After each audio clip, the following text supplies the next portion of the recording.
Gridiron Grinder! Hut hut hike! All right, it's Friday night, Gridiron Grinder time. I'm Ryan. With me, as always, is my buddy James. Just a couple of dudes hanging out, talking about what's going on in the NFL each week. Tonight is episode 129 of Gridiron Grinder, and we're going to kick things off with Name That Stadium like we always do. Then we're going to cover the news from this past week. After that, we're going to jump in and we're going to talk about the divisional round games coming up this weekend and make our game picks as we usually do. And then last but not least, we'll close things off with question of the week. And so, with all that being said, how's it going tonight, James? It's going good. How's it going with you? Oh, pretty good, man. Just another week in the books, and I'm excited for some football, man. It's this time of year is always a little bittersweet. It's like, ah, man, we got playoff football, but it's also like, oh, it's almost over. It sucks. So it's Yeah. got to suck up every minute of it when you can. And yeah, and hey, so just a couple housekeeping items for people that are new to the show. We do bookmark everything in the description of the video. And so sometimes these can get a little bit lengthy. If you want to bounce around, catch a certain topic, that's the easiest way to kind of navigate it. Otherwise, the playoff shows like this, they usually don't go as long because there's not as many games to talk about. But we love talking football, so you never know how many tangents we're going to go on. And anyhow, if you like hearing about this stuff, hit that subscribe button. We do this every week. And so James, why don't you take that ball and run with it and give us name that stadium, man? All right. I forgot to look to see if we had any takers this past week. Not For that I this. saw. Yeah, I had looked earlier, hadn't seen anything. I forgot to look earlier today, but I traveling around generally during the season playoffs. It's a stadium that's hosting a game that week, and you guess just put in a guess. Even if you're wrong, we'll probably give you a shout out. But if you're right, we'll give you an extra special shout out and probably bookmark it so you Oh can yeah. just go right to it and play it over and over for all your friends. But last week I was at Jacksonville, and I thought that was the most intriguing matchup of the season because, or of the week because, the Jaguars, they kind of been on a little bit of a roll lately, Yeah. and Chargers are going to Charger, so which they did. Uh, so that's I thought it was the best and most intriguing game last week. Gotcha. Well, that's good to hear. All right. Well, yeah, let's move it on and let's do our recap of the past week. And so, James, this year we've been starting this off just kind of talking about any of the surprises from this past week. And you just mentioned that Jacksonville game. Uh, you know, even though I picked the Chargers, it was my lowest confidence factor in that game. And I felt like it could go either way. And, the score made it look close, 31-30, but it was a huge come from behind win Hmm. for Jacksonville. Trevor Lawrence threw four interceptions early in the game, looked like it was just like a done deal, and then they clawed their way back. And so, talking about surprises, them getting the win, I wouldn't necessarily say was a surprise. The way that they rallied and came back to get the win, to me, if we're going to look at some surprises, I would say that that was a factor. What did you Yeah, think, and man? exactly. Like I was ready to turn the game off. I was like, oh fuck, I was way off on that game. But I I have to look at. I haven't looked it up. I forgot to what my model actually had as a score because I think it was fairly close to what the final score was. Hmm. Um, but I'll find out in a minute. But so I was ready to turn the game off. An interesting story about the game I heard this week. It was Ian Eagle did the radio broadcast for the game, and apparently at the halftime it was like 27-0 or whatever. And so, he went, did his thing at halftime, and apparently the Jacksonville radio booth was right next to his booth. And um, I forget the guy's name that was doing the radio call for Jacksonville, but like right as they were walking back in, they saw each other. They did radio broadcasts before together, and Tony Baselli is who it Mm. was. And he just turns to Ian and says, Jacksonville's coming back and winning, right? And it's like, sure enough, they did. But I mean, it was crazy. Like, kudos to Doug Peterson. I mean, going for two going for two on that last touchdown to make it so a field goal wins the game, and then they did just exactly what they needed to do. Got in position for the field goal and kicked it and won. But Yeah. I mean, shit, I was already turning to other things because I thought the game was over. Yeah, I thought it was impressive. And, like looking at the other games for the week, it's the same kind of thing. The outcomes weren't really a surprise for me. And so I ended up losing two of my picks, but they ended up being both of my lowest rated, confidence factors or whatever we're Mm-hmm. going to call it. And so, they were the two games where I thought, oh, it could go either way, and they ended up just going against my pick. But, it was like the Vikings game. I wouldn't say it was surprising as much as it was disappointing to me because, they put up that sweet double-digit win number, but it was like 11 games, like by one score or whatever. It was just such a Mm-hmm. flukish kind of season, but it was so good on the record book that I thought, okay, come on, they got to be able to get one here. And then their defense just totally shit the bed, man. And Saquon ran all over them. Daniel Jones looked amazing. I mean, it just was like, and then honestly, their offense, they didn't do what they had been doing throughout the year, and so it fell apart for them. A lot of credit to the Giants, but I think it's safe to say Minnesota's going to be going pretty much all defense this offseason, and rightfully so. Yeah, and I found it for the Jacksonville game. My model had a 27-24. Okay. Now I just have to find where I put my notes for this week because I did it all on paper this week.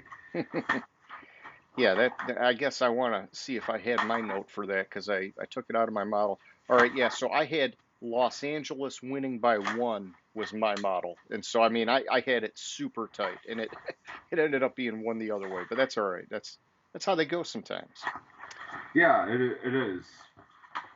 And so, James, while you're flipping through there, let me give you some injury updates because we're kind of coming down to the last few teams remaining here, and three of the teams, Buffalo, Cincinnati, and Dallas, they've got guys sitting on the injury report. I'll just run you through them real quick.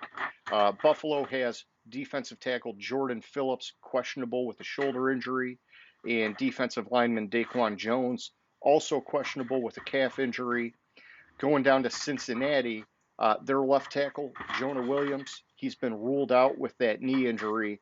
The dude had a dislocated knee. I mean, I'm surprised that it's even even a question. But also their right guard, Alex Kappa, has been ruled out with an ankle injury. Mm-hmm. And then cornerback Trey Flowers is doubtful with a hamstring injury. Really rough for Cincinnati. I mean, they were already struggling on that offensive line and also in the secondary with Owujier, however you say his name, their cornerback out from earlier in the year. And then lastly, we got Dallas has a couple of guys on the report. Jason Peters, their offensive tackle, he's been ruled out with a hip injury. He got hurt in that last game and went out. In safety, Jaron Curse is questionable with a knee.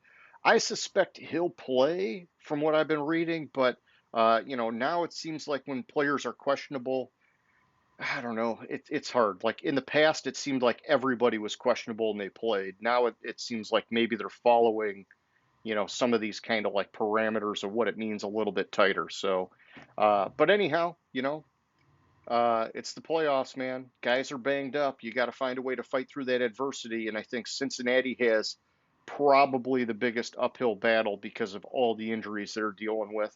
I know Burrow has been able to overcome that weak offensive line all year, but you just wonder at what point is it finally going to be too much for him. So, Mm-hmm. All year, heck, the weak offensive line last year, he took them to the Super Bowl with it. So that's true. That's very true. Yeah, I wonder because of the injuries, is it worse than where it was at last year? yeah, but the other thing that was notable about the injuries or the final injury reports for this weekend is if you notice for Philadelphia, Jalen Hurts wasn't on it at all. Yep, that's positive. It's really positive. I don't know. I don't know if they're playing coy or what's going on, or they just sat him just for the heck of sitting him. Like, but he wasn't listed at all. Um, so I mean, still, it's a division matchup. I expect that game to be super close. Oh yeah, and the Giants are just like on a high right now, so they're going to come in super pumped for that game. Philly, yeah, well, I don't want to go too far into it. We'll get to our Yeah, matchups a little bit later, but yeah, And so, all right, so James, I guess let me just shift gears and let's talk about some of the coaching news from this past week. And I'll just start off. There was the Los Angeles Rams drama, which I know you're going to want to talk about Aaron Donald in a little bit, but coaching first here. Sean McVay, mulled the retirement, decided he's coming back for 2023. I mean, it's just laughable. These guys are going to do this every year. Jim Harbaugh, despite the interview with Denver, he's committed to staying at Michigan. I think he fired a guy involved in some stuff this week, but I've not followed that a ton. I just know he's staying put. And then really, the one that was to me a surprise, I guess maybe because I wanted to see it and it didn't happen, was Brandon Staley. Looks like they are like all the way behind that guy, and he fired offensive coordinator Joe Lombardi. So Lombardi gets to fall on the sword. Staley gets to stay safe for another year. I thought that was like the perfect Sean Payton destination, hmm and this was the chance for them to take that shot. Kind of a bummer that they didn't, but it just they're a super talented team. I just hope he finds a way to do more with it next year than he did this year. So you could have said that after last year. I had really high expectations on the Chargers coming in to the season. I mean, yeah, I picked against them last week, but still, like coming into the season, I had them. I think I had them losing in the AFC Championship game. I had them winning the division. I think the problem there is Staley. You can fire the offensive coordinator, but ownership has to know that Staley's the problem. You look 2 years in a row, he completely botched Week 18, yep, cost them making the playoffs last year, cost them a key player this year, which yeah, I mean, shit. Like we didn't know this, but it turns out that it was what was it? Mike Mike Williams. Williams had fractured his back Yeah, for a in that game that game meant nothing. for a game that meant nothing, and possibly needs surgery to fix it. Yeah, yeah, that's a big deal, man. Yeah, and I was just gonna say, maybe to some degree you give him a pass for all the injuries that the team had this year. But yeah, like that Mike Williams one is inexcusable. That one, that's like blood on his hands. There was no Yeah, reason for it, and it ended up coming back to bite him in the ass, man. yeah. So I mean, all they needed seriously is they needed one drive to get closer and kick a field goal, and they would have been head of the game. Well, I mean, you never know. Jacksonville would have gone for the touchdown. I Yeah, mean, different things could have happened, but still, it's like they just needed that little extra bit, and they didn't have one of their key players, which when they played earlier in the year, Williams was playing, but yeah, and yet Jacksonville won the game. But the game earlier in the year, Keenan Allen was out. So yeah, with like Keenan Allen, everybody and their mom was hurt otherwise for the yeah. Chargers. Yeah, So you have those key players, all of them in there. You have Allen and Williams on the field at the same time. That could make a huge difference. yeah, for sure. Yeah. All right, and so then I know last week I was kind of saying, hey, I'm not going to get too much into the assistant coaches, but there were a few this week that I think are just worth pointing out. One of them, Byron Leftwich, he was fired by the Tampa Bay Buccaneers. I saw there was like 8 other coaches that got fired from Tampa Bay, which looks like they're maybe signaling a bit of like a tear down. I know Todd Bowles is saying they're not rebuilding, they're reloading, but it seems to me like this is the start of a rebuild, just my hmm opinion. And Yeah, Leftwich, I think, kind of garbage that they're making him one of the fall guys because they didn't give him an offensive line to work with. Kind of important. yeah. Um, But the thing with Leftwich too is what's coming out from last year was he was in line to get the Jacksonville job, but he was demanding too much control, and ownership said no, we're not going to give you that much control, and that's why he went back to Tampa Bay. So Gotcha. I mean, two like Peterson's perfect hire for Yeah. them, and got them to this point. I don't know if Leftwich would have, but uh, you got to be careful when you're up for a head coach job. Yeah, okay, I'll get another shot next year, but who's going to give him a shot as a head coach this year after what Oh, happened? yeah. Yeah, he's in trouble now. Yeah, and I hear what you're saying. If you're going to be a potential first year head coach, yeah, don't go pushing too hard and, push yourself out of the market is basically what you're saying he did. Hmm. And so then aside from him, I saw Jim Schwartz, the old Lions coach, got Yeah. hired by Cleveland as their defensive coordinator. I just wanted to point that out because I was a big Jim Schwartz fan, I think Hmm. his time as a head coach was, kind of unfortunate, but he was an amazing defensive Yeah, coordinator. exactly. And yeah, and I think that Cleveland, they needed that. And if they would have had it this year, maybe totally different. But, woulda, coulda, shoulda, can't go back. The last one, James, Ben Johnson, Lions offensive coordinator, says he's coming back for next year. I like that. He got a lot of interest this year for head coaching opportunities and decided he likes where he's at. He's going to stay here for one more year. Well, it's a Uh, little bit more than a lot of interest for him. yeah, It, from what everything I'm reading about him is it was a foregone conclusion he was going to be the next head coach of the Carolina Panthers. So much of a really. foregone conclusion that like Raheem Morris, D'Amico Ryans, all these minority candidates declined interviews with the Panthers because Wow. everybody in the league believed Ben Johnson was going to be They their thought it coach. was going to be a waste. I gotcha. Yeah. Wow. I didn't So know it went that far. yeah. So that's a little bit why it was a surprise. Why I was so excited that he's coming back. Yeah. Well, and I this mean, is a guy that last year, when Dan Campbell put him in the role, everybody was scratching their head saying, "Who is this hmm guy? What are the Lions doing here?" And had an amazing year. I hope that he's got some wrinkles in that playbook because we know he's not going to be able to do the same thing and have the same kind of success. And so hmm I'm keeping my fingers crossed there, but I'm excited for him coming back. yeah, and I mean, we'll get into this probably more in the offseason. What's scaring the shit out of me as a Lions fan is everybody and their mother is saying that the Lions going into the next season are more than likely going to be the favorites to win the NFC North, and that Yeah. scares because that's putting so much expectations on Yeah. them, and that scares the fuck out of me because every time there's ever been expectations on them, they've I Three mean shit, wins. 3 wins, zero Yeah. wins, 1 win. So I don't know what the fuck's gonna happen next year, but I hope it's kind of it worries the hell out of me. Yeah, and me, I like keeping that bar low. I was even though they missed the playoffs by a hair, I was really thrilled with the way that this season went. Hmm. The first half was a very testing kind of year, which we knew they returned everybody from last year. They didn't make a big splash in free agency. They brought in Chark, and that was pretty much it.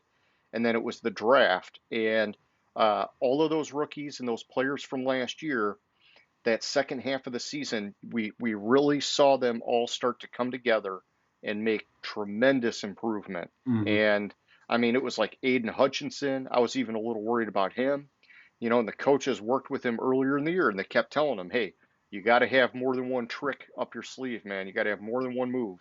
And it showed that he put in the work and he became more versatile as the year went on, which is a big thing for a rookie like that. And, even then, like Kirby Joseph later in the year came out of Hmm. nowhere and was lighting it up.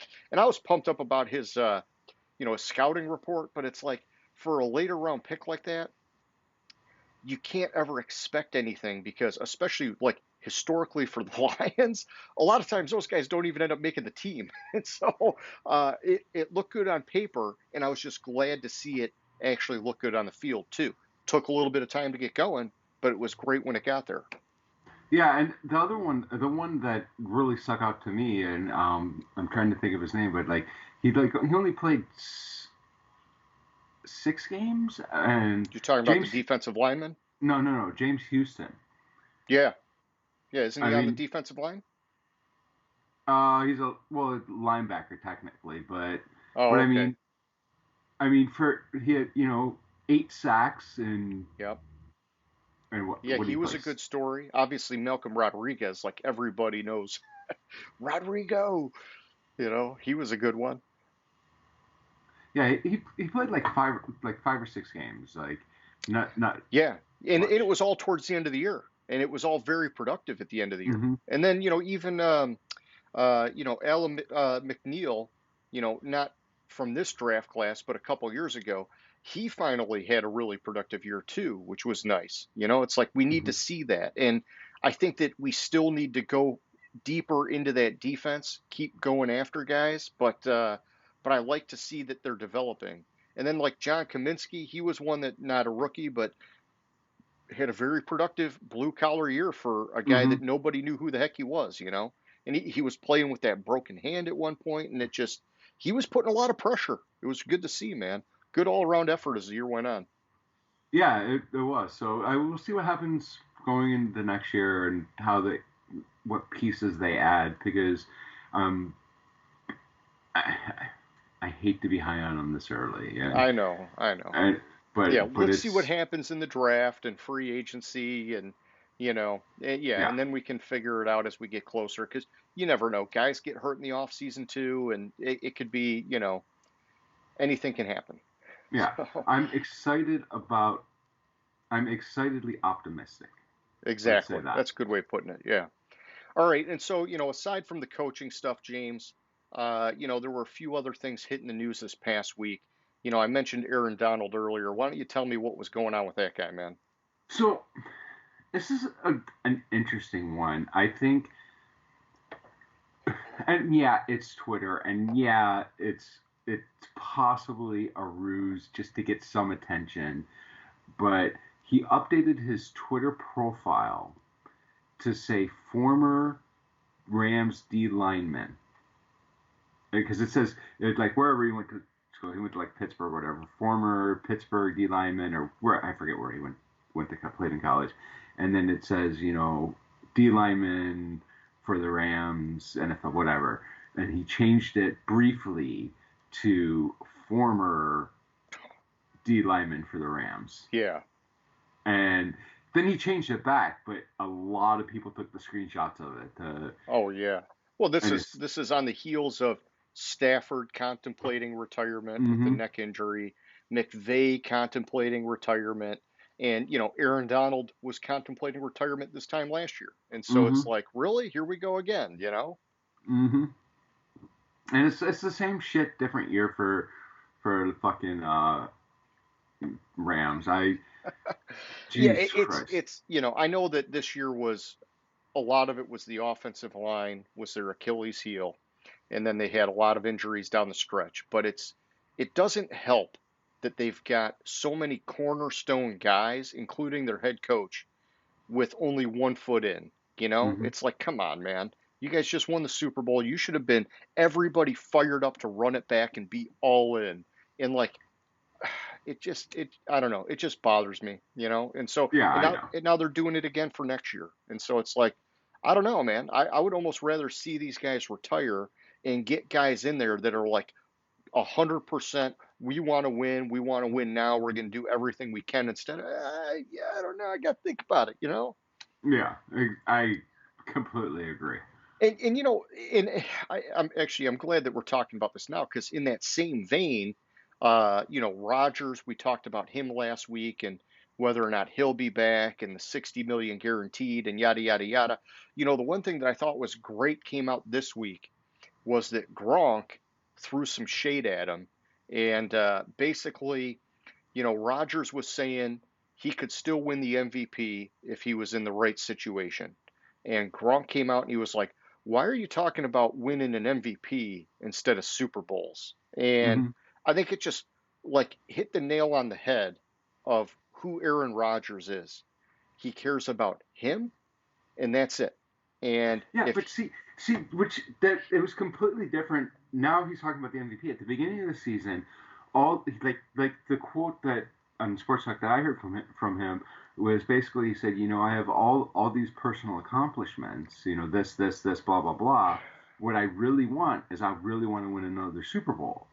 And then now he's talking about I could Yeah, still win the MVP.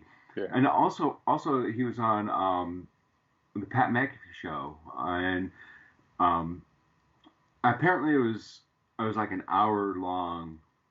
He was on it for like an hour, and he basically laid out exactly what he wanted Green Bay to do. Yeah. To sign this person.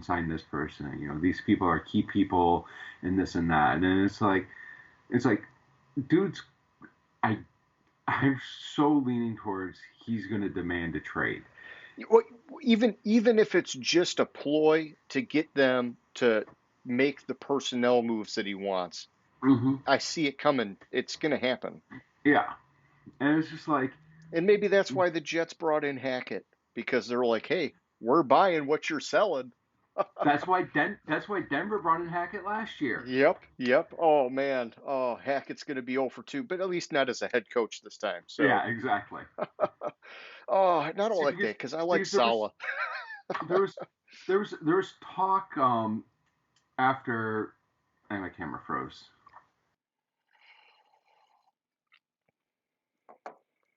that they were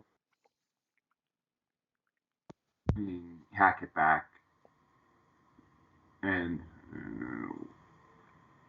We'll uh, get you back. We'll get you back on here. give me. There you go.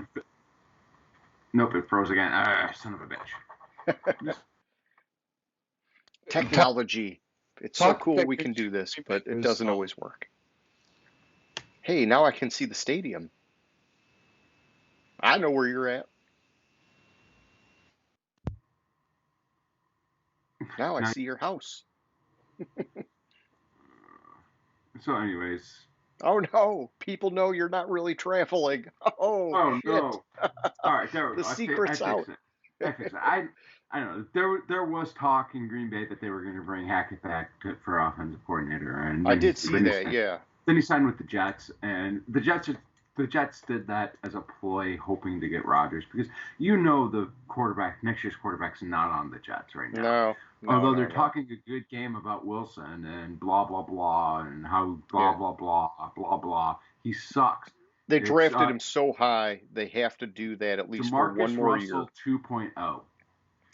Yeah, their best bet is that they talk him up, but then somebody comes in and just wows them, whether it's Mm-hmm. a free agent like, or well, a trade like Rodgers, or a free agent like maybe Jimmy G, or oh man, a guy just falls to him in the draft and they got to take him, and then he's playing so great in the off season and preseason that, well, he just jumped him on the depth chart, and so it's just they need anything to happen, and they need to spin it in a way that's, well, we just got lucky that we just landed this guy and he ended up being amazing, you know. Yeah, exactly. But and I don't know. I think that Rogers just needs to shut up and play football. I Yeah. seriously. Well, it's kind of like the Los Angeles Rams thing. It's like, okay, Yeah, every year now exactly. you're going to do this where maybe you'll be back, maybe you won't be, maybe you want to trade, maybe, you talk shit about everybody else, but it's like, dude, just commit, man. Just commit. It would be hilarious if Rogers went to the Jets, though. But you know why? Why? Because of the Favre thing, So Favre did the same thing and then Minnesota. Rogers is doing, and ended up being traded to the Jets. And Yep. Rogers doing the same thing Favre is, he ends up getting traded to the Jets. I just would find that hilarious. Yeah. Well, history repeats itself, James. It It, does. it happens quite a bit. It does. All right, so the last thing I had on the news, and I think you got some stuff to add here, but Dallas brought in, I don't know if it ended up just being one or two. I heard earlier in the week it was going to be two, but I only saw them elevate a guy from the practice squad. But anyhow, they wanted some competition with Brett Maher because he missed 4 point attempts last week, which was, I believe, a playoff record for missed point attempts in one game. Hmm. And man, it just didn't come together for the guy. It was like, what the heck happened? He had like the two wide right, and then he tried pulling one in tighter, and he pulled it left, and it was just like, oh no, you know.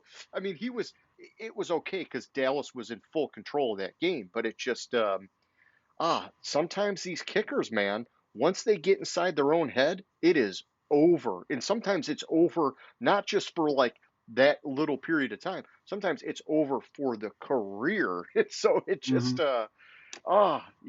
I hope that, they shouldn't have brought in a kicker. They should have brought in a psychiatrist to work with him and figure out what exactly triggered him, and and they'll be okay. But it could be their Achilles heel in the playoffs here at some point. Honestly, we've seen kickers take teams down, man.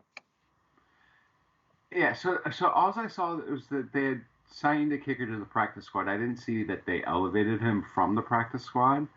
Oh, maybe I mixed. Tristan, Maybe they signed someone and then brought a guy into the practice squad because I heard there were like two kickers that they were trying to light a fire under him, but they were like saying, hey, if you had a good week of practice, you were going to get the start yeah, see, I'm not seeing any. The only kicker I'm seeing on the on the active rosters. Him. active roster was Tristan, or not on the active roster. On the active roster, the only one I'm seeing is Maher.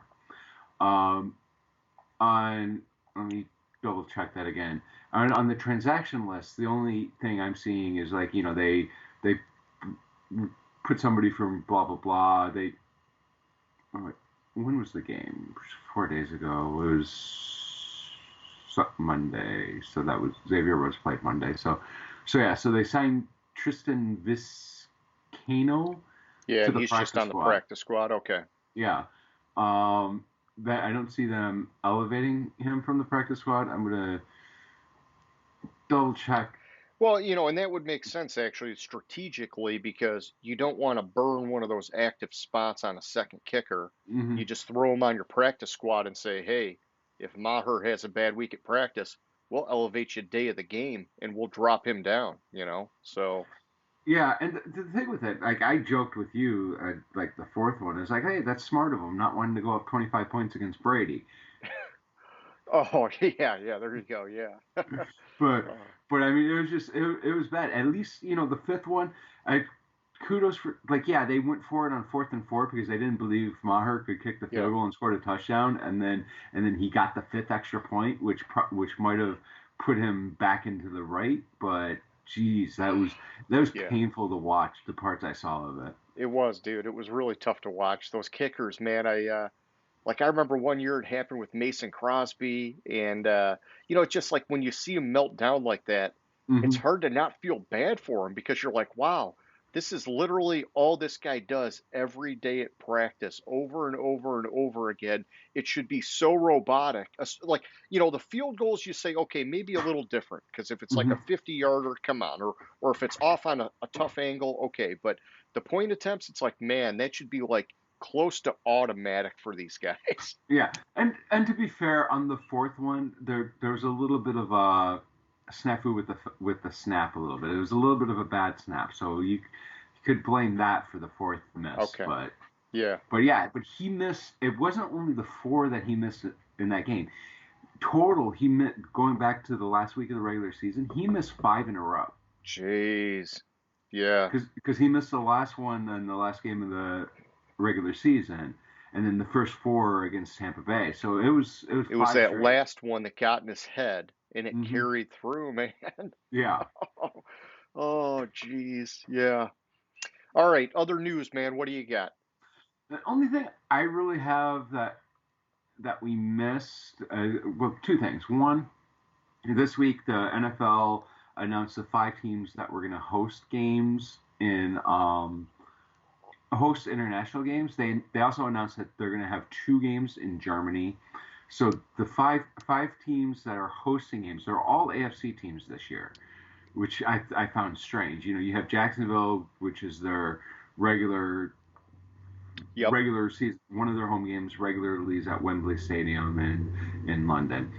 You also have Buffalo, who's going to host a game at Tottenham Hotspur Stadium. Tennessee also going to host a game at Tottenham Hotspur Stadium.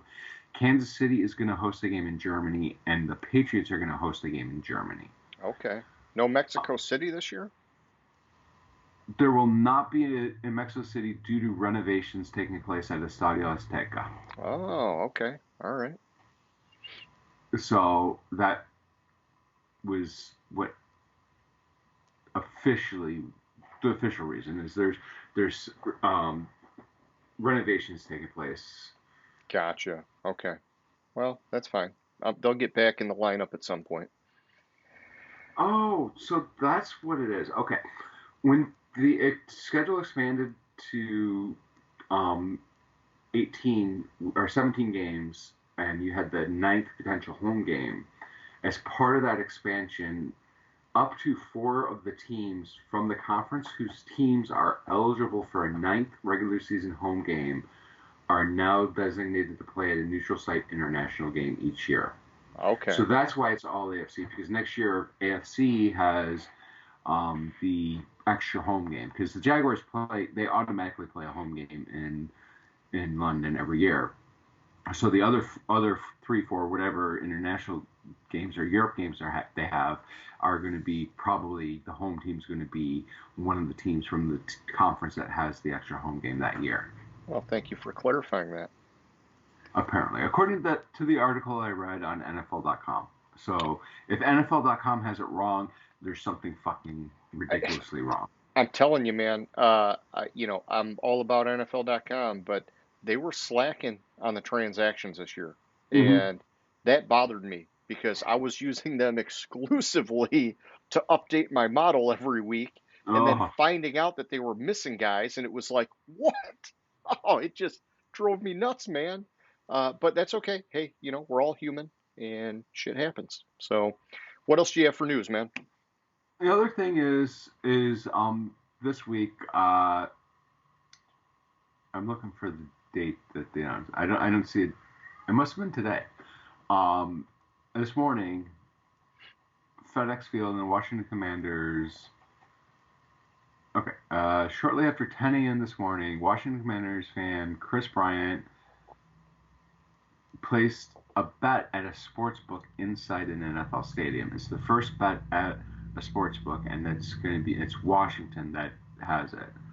They they were they got their license on August 17th. It's a 5-year license, Yeah, that's and dangerous. So now you can be betting during the game is where it's going. yeah, From the game, during the game. exactly. Oh, man. I don't know. I mean, it might be all right. It just, I know a lot of people love the betting stuff, and it just, Yeah, it's just dangerous because you see somebody get hurt from it at some point. So some people can't exactly. control it. I agree. That's the only other thing I really saw that it's dangerous, but you know, gambling's becoming pretty pervasive. You know, Yep. California this past year decided this was up for a vote, and they voted no on sports gambling in California. I don't know why the fuck they did, But yes on but marijuana.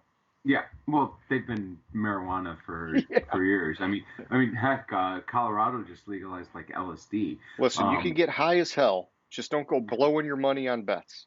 yeah, and we had in California we had two uh, sportsbook initiatives on the ballot, and they Yeah, voted people are no on pushing it both of them. hard. And it was like seriously like 85% no. Wow, that's yeah, 'cause like Michigan opened up, like all these other states opened up, and for Cali to be that shut down was interesting to see, man. Yeah, I want to look it up, but it was some ridiculous All right, you look it amount. up, and while you're looking it up, I'm going to segue us to our divisional round preview and game picks. And just to kick that off, I want to start with, we've got our playoff bet, and we do it a little differently in the playoffs. It's not just the winners and you tally it up.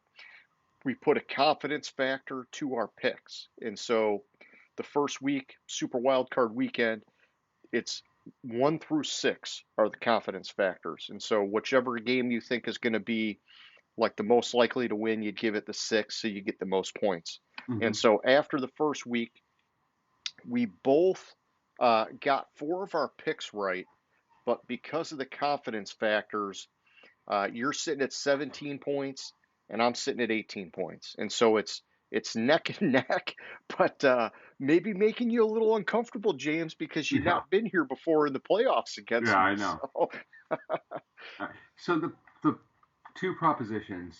The first one was 67% no. okay. The second one was 82.3% no. Wow, it went further instead of getting closer. Yeah. So one was just on tribal land, and one was uh, included online. Okay. Yeah, and that's like the big thing now is all the online stuff, you know? Yeah. So I don't know. I voted yes for both of them, and that's all the politics you'll get out of me. Yeah, but you're a responsible person. So, you can handle the gambling without losing your house and your car and your wife and your kids. So, you know, True. yeah. True. All right. Well, hey, why don't we jump into these picks, man? And we'll start off with the Saturday games. First up, James, we've got the Jacksonville Jaguars at the Kansas City Chiefs. And, just tell me, man, who do you like in this game and why? All right. So this game intrigues me. There's a couple things to note about this game, and it's going to be so the let's start with the officiating crew. I'm going deep into this now because I'm down. The officiating crew, Sean Hockley and his crew, they threw the second most flags in the league per game, Okay. in 14.6 per game, and they threw the second most flags for roughing the passer. Um, Yeah, and we've seen those roughing the passers it's bullshit. alter the game, dude. Big time. Yeah, I Alter mean the it game. almost altered the Minnesota game. So, Yeah. anyways, Doug Peterson in his career um, is 6-0 against the spread and 5-1 outright as an underdog in the playoffs. Okay. Let's go to Trevor Lawrence. Trevor Lawrence has played 37 Oh, games on Saturday. Saturdays. Ooh. In high school, he was 3-0. At Clemson, he was 32-0. In the NFL, he's 2-0. You always got these random stats, man, and I like it. Um, I'm not really confident in this pick, so I'm assigning a 3 to it. Okay. Yeah, and so And this week we got 6, 5, 4, 3. So three's yeah, your lowest. 3 is my lowest. This is my lowest confidence. Um, so I initially modeled it, and I had Jacksonville winning by 10 points. Okay. Yeah, that's a big because yeah, the last I saw the line was 8.5 for Kansas City. Yeah. And then I tweaked my model a little bit later in the week, and none of the other games changed except for this one changed, and it still had Jacksonville winning by 6 points. Which is a big deal when you look at the betting line and they're on the road. I mean, that's. Yeah, so I'm gonna go with my model in Jacksonville.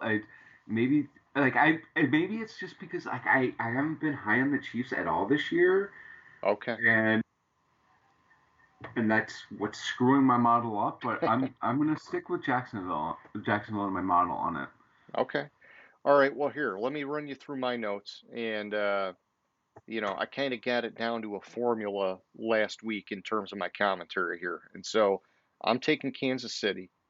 As of Tuesday night, the line was at 8.5 for Kansas City. And, that was a couple days ago, so I'm sure it might have moved a little bit.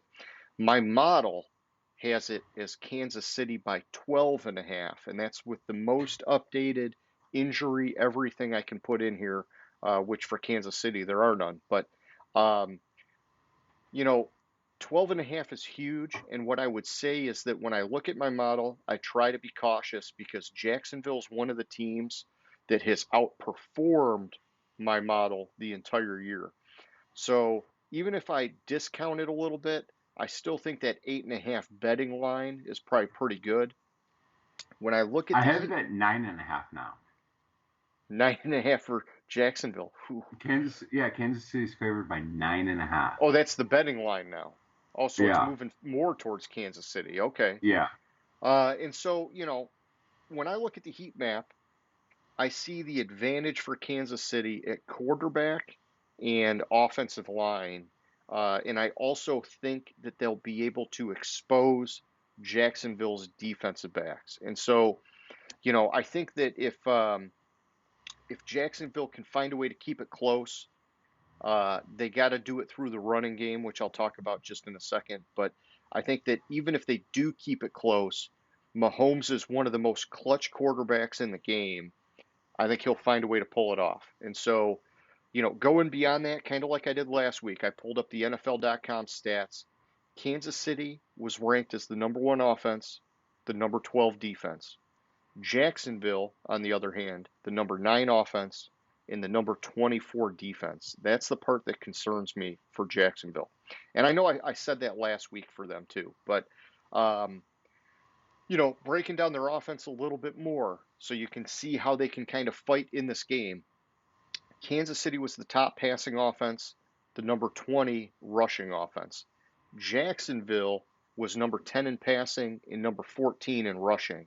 And so if they can find a way to maybe lean on that running game a little bit, if they can open it up a little bit, I think that can go a long ways towards keeping them in this game and giving them a fighting chance in this game.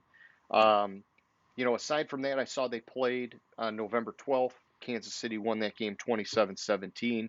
That was about 2 months ago. But this is the biggest spread in my model of all the matchups for this week.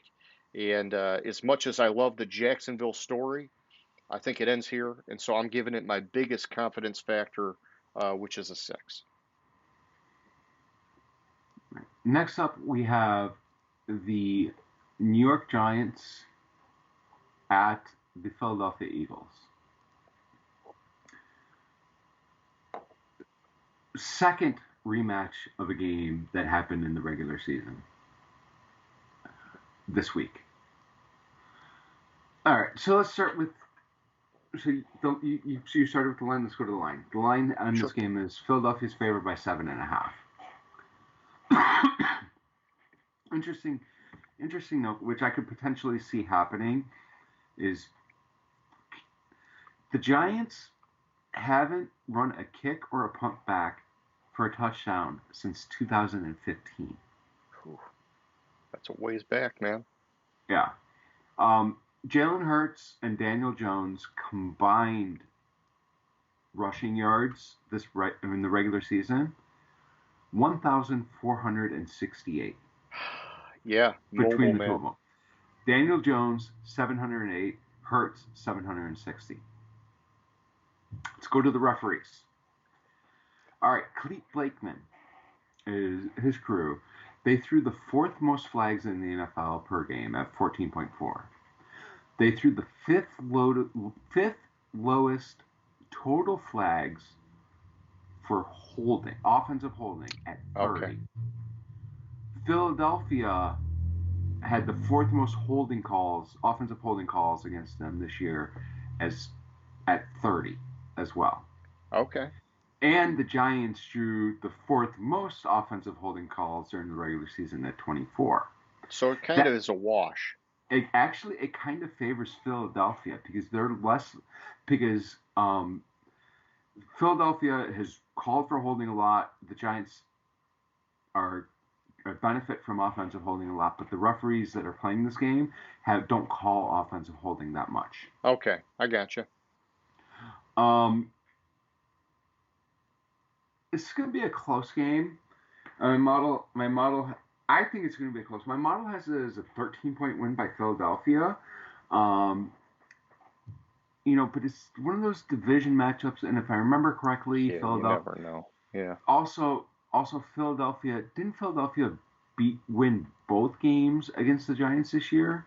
Yeah, I believe so. I know the last one was just a couple weeks ago. They got 22-16. And it's really hard to win 3 games against the same team in a year. I can't, fact, can't remember. Yeah, Philadelphia won both of them. It was 48-22 and then 22-16 last game of the regular season. Yeah. I can't remember the last time a team won 3 games against an opponent. But based on the other matchups and what's going on in those matchups, this is my most confident pick Okay. at 6 points with Philadelphia. I gotcha. Well, I'll give you my breakdown here, man. I'm taking Philly as well. You covered the line. My model has Philly at 11.5 in this game. But this is one that's similar to what I was saying earlier about Jacksonville. The Giants all year have outperformed my model. And so I think the line is better than what my model's predicting. Plus, like you pointed out, it's a divisional game, which means it's even tighter. And so it could be lower than that. But I still, when I look at the heat map and I analyze the model, I have Philly top to bottom better in every category except for running back. And like you pointed out with the rushing yards for Hurts and Daniel Jones, it's a little bit deceiving. You know, Saquon, he had a great year, but he also had games where he disappeared. Philly, you know, they get it done in a combination of ways. And so, like, I try not to hold too much against them for just that one category. The thing that I really like about Philly, though, and I know I've been saying it all year, James, is that they're solid in the trenches both ways. And I think when it comes to playoff football, that can be the difference maker down the stretch. And so, looking at the NFL.com stats, Philly was number 2 on offense, number 3 on defense. Impressive both ways. I didn't think their defense was that high. I was surprised when I saw that, by the way. The Giants, number 18 on offense and number 25 on defense. When you hear that, 18 and 25, it makes you wonder, how did they get this far? Coaching, you know, a little bit of luck with Daniel Jones and just Saquon catching fire at the right time. I don't really know, but those are not the stats that you normally hear for a playoff team. But they're doing a great job getting wins, man. And then, Mm-hmm. you know, like breaking it down further, Philly, number 9 in the pass, number 5 in the run. And then the Giants are number 26 in the pass and number 4 in the run. And so, you know, I don't know that I don't know that the Giants would have a lot of success passing against Philly anyhow, with big play Slay and company back there. Um, but I don't know, man. It's just, this is my second biggest spread in my model, so I'm going to give it my second highest confidence factor of a 5. But yeah, like you said, the divisional games like this, man, they're always a wild card. And so this one, even though I'm giving it that high confidence factor, that's purely because I'm keeping it in alignment with my model and what the biggest spreads were. And so that's my little disclaimer there. All right. So next up we have the Bengals at the Bills. So with what was the spread on this game? I thought it's 5.5 Buffalo. This spread hasn't really moved all week. It's stayed at 5.5, basically for the entire week. So coming into this game under Sean McDermott, the Bills are 4-0 at home in the playoffs. The last year, because this year their first playoff game was at home, but 2 of their playoff wins last year for the Bengals were on the road. Yep. They won at Kansas City. I can't remember where the other one was, what the other game was, but that's neither here nor there.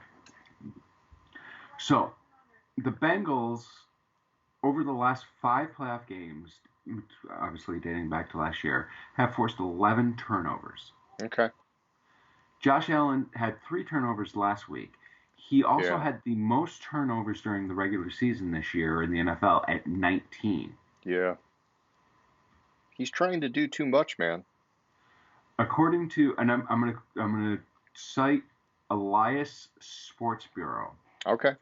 Only 2 players in the history only two players have led the NFL in turnovers and still reached the conference championship round over the past 45 years. Name them. Eli Manning, 2007. Jim Kelly, 1992. Okay. I would have thought Stafford would have been in there for last year, but maybe he was just leading the league in picks. Yeah. Also, this is the first time before the conference championship game, and a little of this is happenstance because they did play each other, and that game was canceled late in the season. The Bengals. Yep.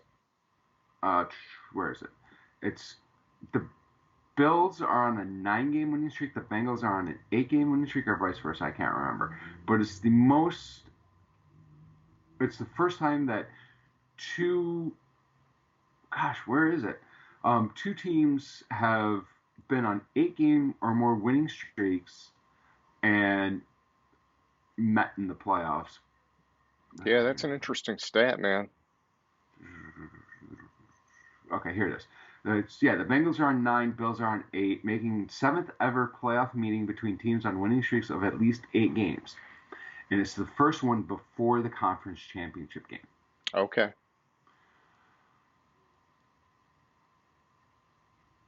Let's go to the referees. You have Carl Sheffers and his crew reffing the game. They are also tied for the 4th most flags in the NFL this season at 14.4 per game. But the Bengals had the 3rd fewest penalties called on them during the regular season. Okay. But they had 7 penalties called against them last week against Baltimore. Some of those penalties were that rivalry flaring up. And also, so they were the 3rd fewest. Buffalo they were ranked number 19 in the regular season with they were called 115 times for penalties, but they only had 3 last week. Okay.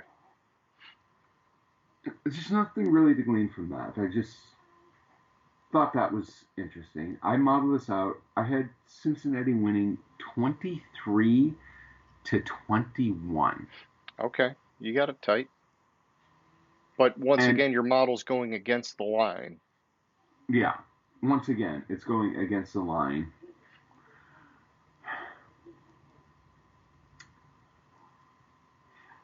So I'm going to go with my model. I'm going to pick Cincinnati. Interesting note that is if Stephon Diggs has the 2nd most 100-yard receiving games in the playoffs in Buffalo history. At 3, Andre Reed had 5. Okay. I'm going to give this a 4 confidence rating.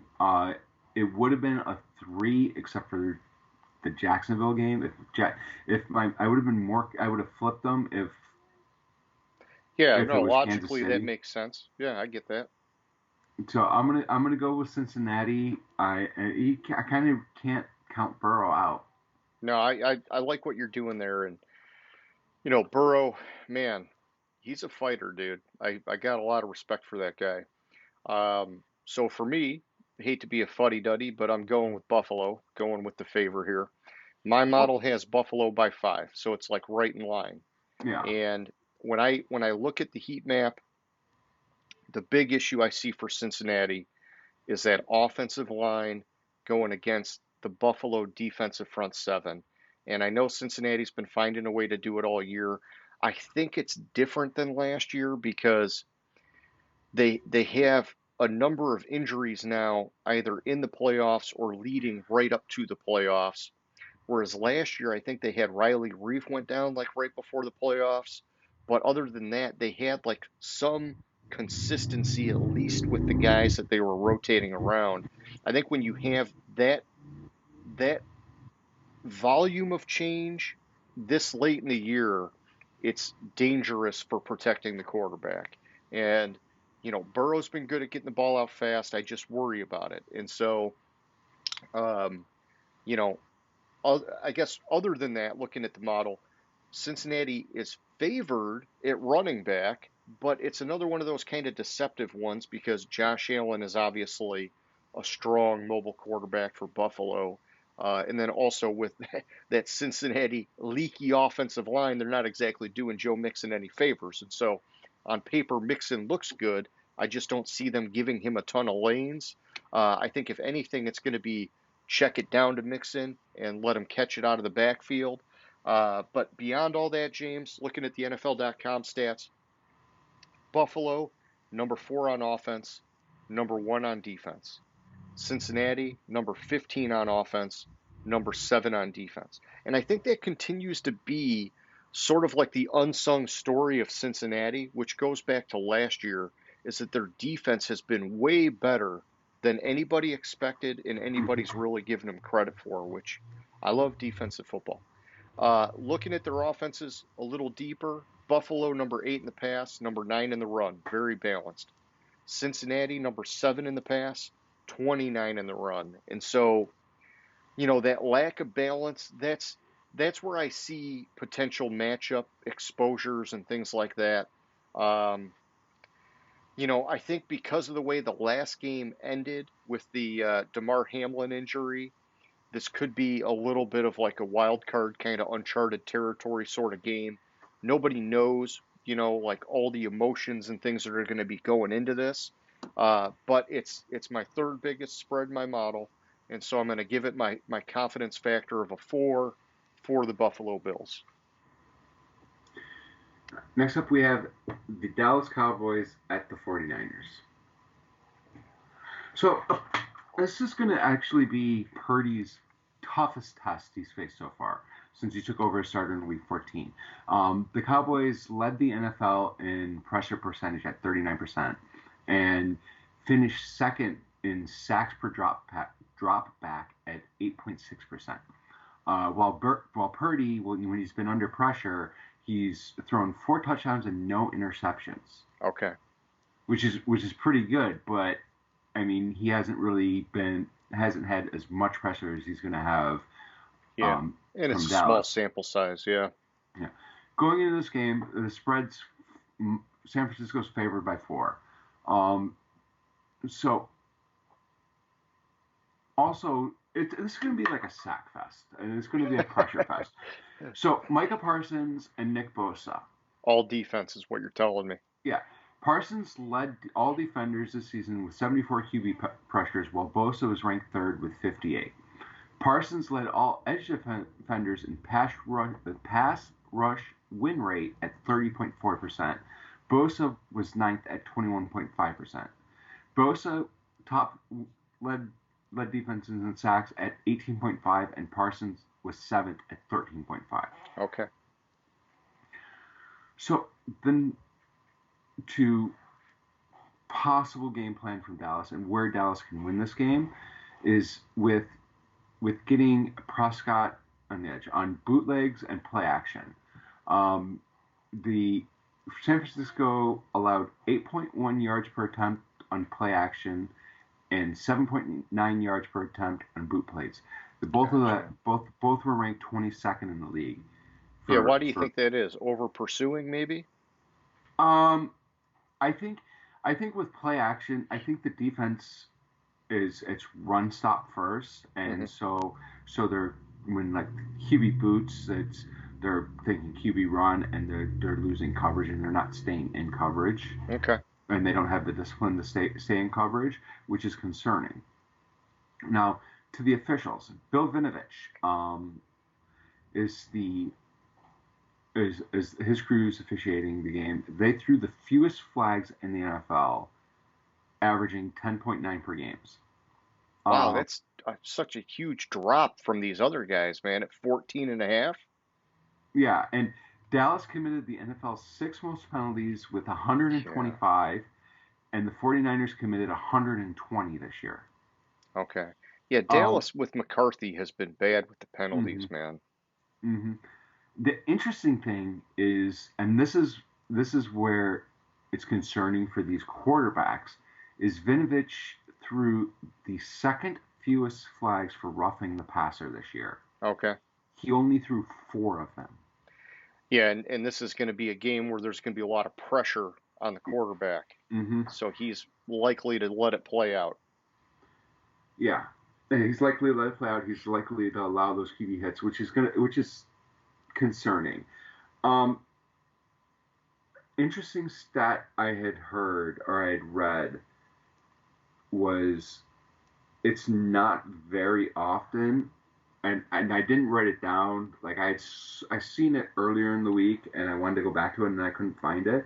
But it's something like only two number 2 seeds in the last like 10 years have made it to the conference championship game, and I think both of them were last year. Okay. Which is concerning for San Francisco. I modeled it out. I have San Francisco winning by 3 points in this so you're game. right in line. I mean, well, I guess you said it's at 4 now. I had it at 3.5 the other day. Yeah, and it's at 4. As a home favorite, San Francisco is 8-1, and Dallas is just overall on the road. Dallas is 13-5 against the spread. Okay. Since the start of the season. But they've lost 7 straight playoff. Dallas has lost 7 straight playoff games as an underdog. Gotcha. And Dallas is also looking to make it back to the conference championship game for the first time since 1995. Jeez. Yeah, it's been a while.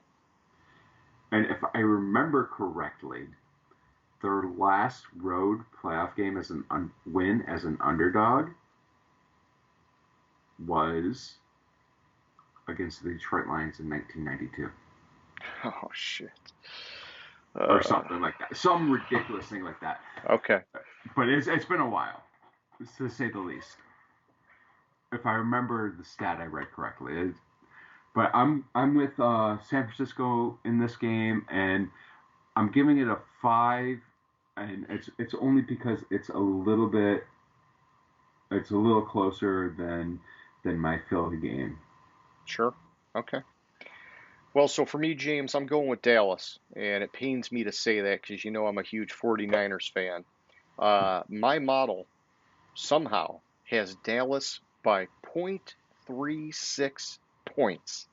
And so it's so tight. I've contemplated overriding my model, but the model was good to me at that back half of the season, got me back into that 60+% range. And so I feel like I should probably stick with it here, which is what I'm going to do. When I look at the heat map, I think the difference maker in this game is going to be, like you're saying, it's all about pressure on the quarterback. And I think the advantage is to Dallas with their defensive front 7 against that San Francisco offensive line. Now, I do think that San Francisco offensive line's been playing better than what I've got them rated in my model. I still think the favor there is for Dallas. And, is that going to be enough to rattle Brock Purdy, help Dallas get the win? I don't know. Only time will tell. But I think that when you look just kind of like, rookie quarterback pressure versus Dak Prescott veteran against pressure, this could be one of those things where the veteran quarterback wins out because they know they've got the experience of, hey, this is what you do when you have that pressure. You step up in the pocket, you do this, you do that. Purdy maybe makes 1 or 2 mistakes the wrong way, takes a bad sack at a wrong time of the game or whatever the case may be. And so I guess, I'm just doing my best here to justify my model pick in Dallas. Beyond that, looking at the NFL.com stats, it has Dallas as the number 10 offense, number 13 defense. Balanced, but not like lighting the world on fire. San Francisco, number 5 on offense, which I didn't expect, and number 2 on defense. That I did expect. But that, makes it harder for me to go with my model, but I'm going to do it. And breaking down their offenses, Dallas is 14th in the pass, 8th in the run. San Francisco, 13 in the pass, 7th in the run. They're almost identical with how they get it done on offense. Um, yeah, I mean, it just, I guess looking at their last matchup, so these guys didn't have a game this year against each other, unlike these other teams. Mm-hmm. And so you go back, the last regular season game was December 2020, but I think they played in the wild card last year, James. I'd have to double check. I don't know why I 2020 feels like too long ago, but either way, and I know you're looking that up for me, but with all that being said, I'm going Dallas, but I'm giving it my lowest confidence factor, which is a 3 for this one. In my heart, I want San Francisco to win. But for our bet and for our game here, I got to go Dallas. So they did meet in the wild card game last year. San Francisco at Dallas. San Francisco won 23-17. Okay. So a couple things that go good, or go towards your pick to make you feel a little bit more confident. According to ESPN, their FPI Football Power Index prediction, Dallas wins 53.2% of the time by an average of 0.9 points. Wow. So yeah, I guess it's kind of close to what my model's got going on. And Brock Purdy, if San Francisco wins, Brock Purdy will become only the 5th rookie quarterback to reach the conference championship game. Yeah, that'd be awesome. And I'll go in reverse order. Mark Sanchez in 2009.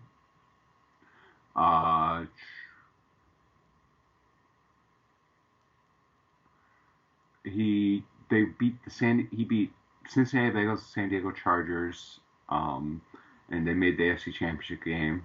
And it was first appearance since '98 for the Jets. Joe Flacco in 2008. Okay. They beat Miami and Tennessee, and then they lost to Pittsburgh. Ben Roethlisberger in 2004. The bus carried him. Yeah. And then the last one was Sean King. Okay. In 1999. He took over This is the most similar one. He took over in week 12 to Trent Dilfer. He won 4 of his 5 starts in the regular season, and won week 17 to win the division. Overcame a 13-0 deficit to beat Washington 14-13 in the divisional round. And then lost 11-6. Oh, that's a rough score. But you'd be surprised to who he lost to 11-6. It was the St. Louis Rams, the greatest show on turf. So that defense kept the Rams down. Gotcha. Then that was he lost 11-6 to the eventual Super Bowl winners that year. Yeah. I tell you, I mean, just looking at it with Purdy, James, I know it's like one of these crazy too good to be true kind of things, but I would love to see them go all the way. Mm-hmm. I mean, like I got it in my head right now. I would love it to be Cincinnati against San Francisco, and San Francisco get the win. And honestly, I'd be fine either way. I'd be fine with Cincinnati getting the win, but I would love to see the rookie do something crazy and Shanahan get the ring and just like, but I wouldn't complain either way. I like, probably the only playoff team I don't like is Dallas. It's weird that I'm picking them, but it's because I'm going with the math in my model. So. All right. So Brock Purdy and this magic carpet ride. Yes. Obviously, he's already the lowest rookie quarterback ever drafted to win a playoff game. He's also was the first rookie quarterback to win a playoff game since Russell Wilson in 2012. He is the youngest player in NFL history with 300 plus passing yards and 3 plus touchdown passes in a playoff game. He passed Dan Marino. Son of a bitch. Breaking I, Marino's records, I don't like that, but I respect it. But ironically, him and Marino were the same number. Yeah, I did. I did see that, and I did like that. I was like, Marino. So he joined Matthew Stafford and Kurt Warner to be the third player in NFL history with 300 plus yards and at least 4 touchdowns in his playoff debut. His win streak of 7 games with multiple passing touchdowns ties Justin Herbert for the longest streak by a rookie in NFL history. It also tied Steve Young for the second longest streak in 49ers history. Okay. He's just lighting the world on fire.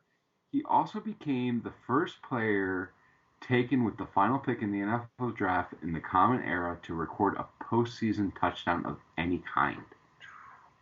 Good for him, man. Good for him. Talk about just landing in the perfect situation. Mm-hmm. He is perfect in that offense. Yes. I love it, man. I love it. All right, man. So anything else there on the picks, or are we good to move on here? I think we're good to move on.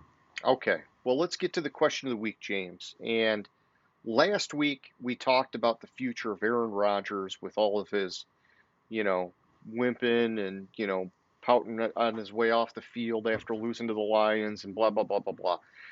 Now with Tampa Bay getting bounced out of the playoffs in Super Wildcard Weekend, I want to talk to you about Tom Brady's future.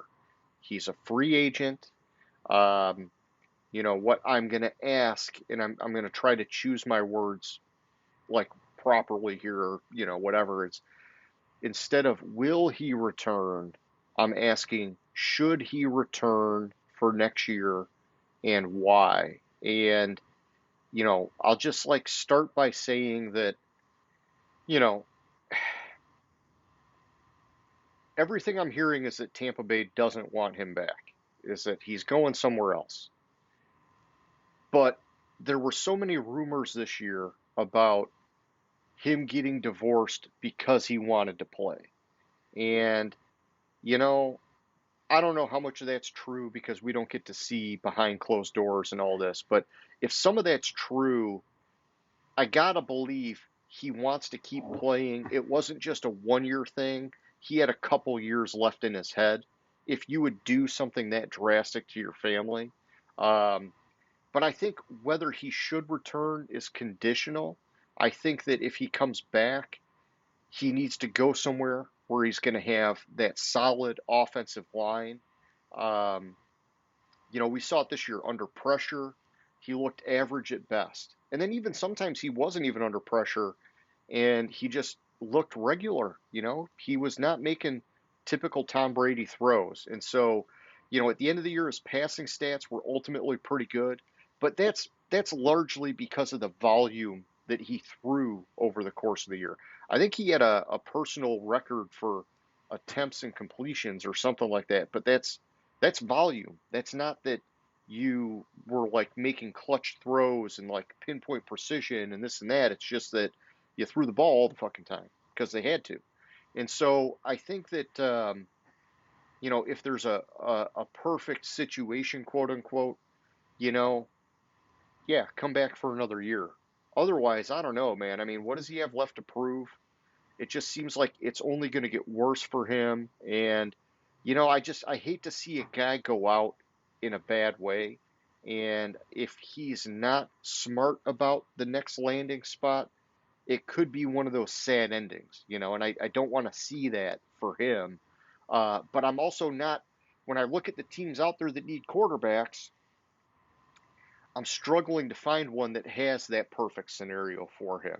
And maybe there's some that you can build it into. It's almost like you could say, well, hey, maybe he goes to the Jets. The Jets were looking pretty good and they maybe a quarterback away. Yeah, but the Jets were at times not the greatest on the offensive line. Could they shore that up and make it a good situation for him? Maybe. Breece Hall comes back, running game takes pressure off. The wide receivers there were looking pretty good. But I think it's like the opportunities are few and far between at this point in his career. And so I'm just not so sure, man. What do you think? Should he come back? Fuck no. He looked like a 45-year-old quarterback. Oh, maybe that's because he was a 45-year-old quarterback this past year. You mentioned the personal record for completions and attempts. So the last 2 seasons, he's set his personal record for completions and attempts. Last year, he had 485 completions, 719 attempts, 67.5%. It's only a slight dip this year. Okay. So he had 490 completions, 733 attempts, 66.8% completion rate. The last 2 seasons, let me just verify this. Yeah. So the last 2 seasons, completion percentage-wise in his career, last year ranks number 1. This year ranks number 3. Okay. The season in between is the 16-0 year. But the interesting thing about it is if you look at this year compared to last year, he had a huge dip in yards, and that's because of the offensive line. Yep. Because he didn't have the time to get the people to throw the long ball because he was under pressure almost instantly. Last year he had 5,316 yards. This year he didn't even have 4,700. Yeah, big difference, man. Yeah. So will he come back? Probably, because you're right. He got rid of maybe broke up the family to keep playing ball. This is going to sound weird. He got rid of the barriers for him playing a couple more years. There you go. Yeah, that's maybe a good politically correct way of putting it. What the fuck does he have left to prove? Seriously. I don't know. I mean, he already has more playoff wins than most of the NFL franchises. I know, man. I know. It's something like New England, because most of his playoff wins are with New England. Yep. Yeah, maybe Pittsburgh because they had such a huge, the run back in the 70s and then recent years. I think with beating Dallas this past year, Dallas either tied or passed him. Okay. Or this past week. Yeah, I mean, I don't know. Like, grab Leftwich and find a team, and then you can keep your playbook consistent. Tell the Jets, hey, get rid of Hackett. I'm bringing Leftwich to town, and I need you to beef up that offensive line. Okay, so he is. Let me see. Going into last weekend's game, he was 1 win away from having as many playoff wins as any franchise besides the Patriots. Jeez. He has 36. He has 35 playoff wins. So yeah, Dallas just passed them. See, 30 of New England has 37, 30 of them with Brady. The Packers and Steelers are tied for 36 wins, and now it's the Packers, the Steelers, and the Cowboys have 36 playoff wins, and Brady has 35. So those are the 4 franchises that have more playoff wins than him. He's a beast, man. He's a beast. And I think, if I remember correctly, he already has more Super Bowl wins than any other playoff or any other team. I mean, he's got to. He's got 7. Yeah, he has 7. I think like there might be one team that has more than him. No, because the Patriots and Steelers are tied at 6, Okay. Yeah. and Yeah, I mean, he's just got to go out. So all yeah, 6 of those are with Brady. yeah. So you're saying he should hang him up?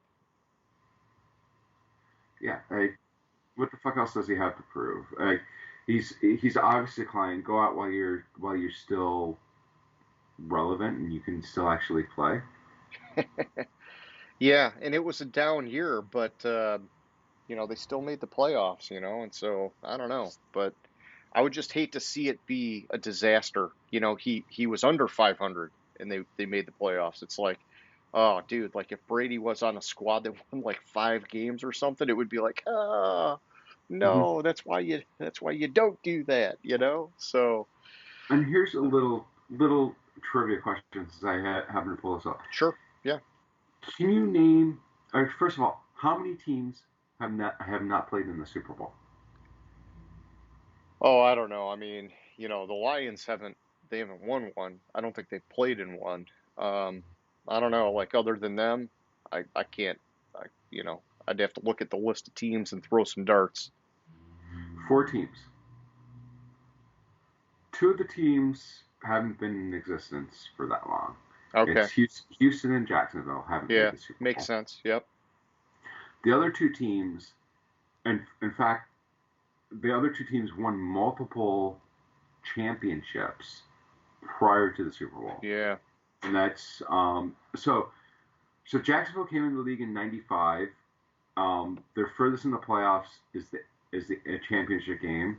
Then they played in the championship game, AFC Championship game 3 times. Houston came into the league in 2002.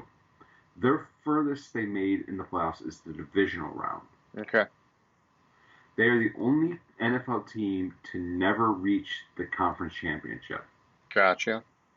And then you have the Lions, but the Lions were in a 4-time NFL champions, 1935, 52, 53, 57.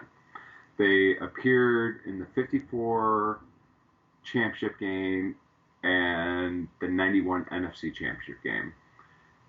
And then the other team, Cleveland Browns, they Oh, were NFL champions in 50, 54, 55, and 64. They played in the NFL championship game pre-Super Bowl 51, 52, 53, 57, 65, 68, 69. And they've been in the AFC championship 3 times. yeah. And they're also the other 0 and 16 team or whatever, right? So, Yeah. But since I was seeing that, since I saw that, I thought that was interesting that there were 4 teams, and 2 of them are like way pre-merger teams. yep, yep. I gotcha. Ah, poor Lions, poor Browns.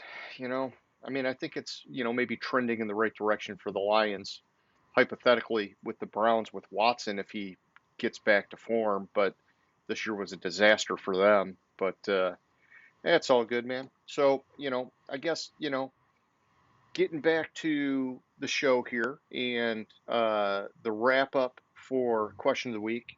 Anybody who's out there watching, come on, guys. Just like name that stadium, hit us up, answer that question of the week. Tell us what you think about Golden Boy Brady. We know you got an opinion, and we want to hear it. And so, James, that's all I got for tonight, man. You got any closing thoughts? No, I think that's it. All right, man. Well, hey, like always, it was a good time. I will catch you later, homie. That sounds good. Gridiron Grinder. Hut hut hike.